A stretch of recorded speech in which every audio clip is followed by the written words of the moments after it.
किसी को नहीं छोड़ूंगी। और अगर तुम सोचते हो कि ये गुस्से में कही गई लाइन है, तो तुम बहुत बड़ी गलती कर रहे हो। मैं रो क्यों रही हूं? क्योंकि ये आंसू कमजोरी नहीं है, ये वो खामोश चेतावनी है जो तूफान से पहले आती है। मैं रोती नहीं हूं, मैं रुलाती हूं। और शायद तुम्हें अब तक ये समझ ही नहीं आया कि मैं क्या कह रही हूं। जिस तरह इब्लीस को लोगों को भटकाने का शौक था, उसी तरह इस घर में सबसे बड़ी शैतान मैं ही हूं। ये घर यूं ही जहन्नम नहीं बना। इसे जलाने वाला कोई बाहर से नहीं आया, ये आग अंदर से लगी है। और यही फितरत है अनाबिया की। जहां जाती है वहां सुकून नहीं, वहां साजिश जन्म लेती है।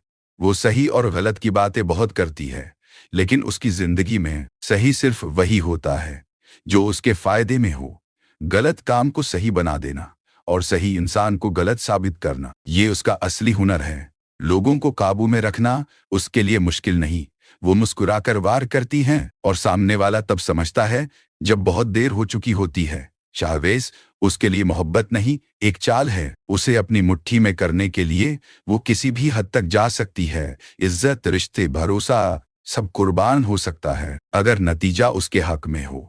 और मरियम मरियम का दिल दुखाने में तो जैसे उसने तजुर्बा नहीं, डिग्री हासिल कर रखी हो। वो सीधे हमला नहीं करती, वो छोटी छोटी टीज देती है, इतनी चुपचाप कि मरियम अंदर ही अंदर टूटती रहे और बाहर से मुस्कुराती रहे। मरियम पलटकर जवाब क्यों नहीं देती? क्योंकि वो जानती है अनाबिया जैसी लड़कियां बदला उसी जगह लेती हैं जहां दर्द सबसे ज्यादा होता है।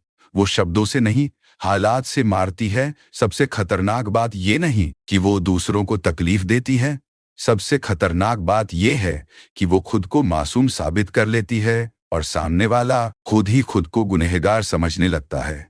इस खेल में आज अनाबिया जीती है और मरियम हारी नहीं है। मरियम को हराया गया है, लेकिन सवाल ये है, क्या ये जीत आखिरी है? क्योंकि जिस दिन मरियम की खामोशी टूट गई, उस दिन ये पूरा खेल उलट सकता है। अगले एपिसोड में या तो अनाबिया का बनाया हुआ जाल खुद उसी के पैरों में लिपटेगा, या फिर मरियम वो कदम उठाएगी जो इस कहानी को सबसे खतरनाक मोड़ पर ले जाएगा।